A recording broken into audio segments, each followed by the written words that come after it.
Welcome to yet another course which is part of ML verse, that is intuitive Matplotlib for you course. This is the Python library. So this course is going to be visually feast and colorful, and it would be visually engaging and hooking.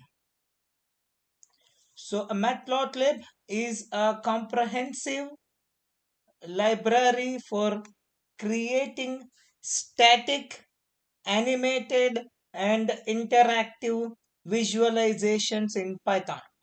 So this is what we are going to do. We are going to do lot of examples. We are going to create lot of plots, lot of graphs, and more fun is going to be loaded, and we will be having a blast of fun with a lot of colors and with visually feast session.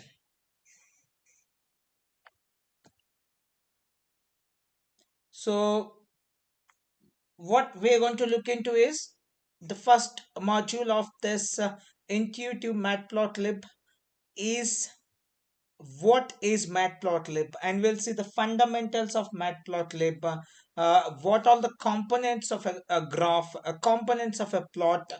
So how do we leverage the matplotlib to make the graphs, and what all methods from the matplotlib we use it to create the graphs, to create the static graphs, and everything we are going to see in this module.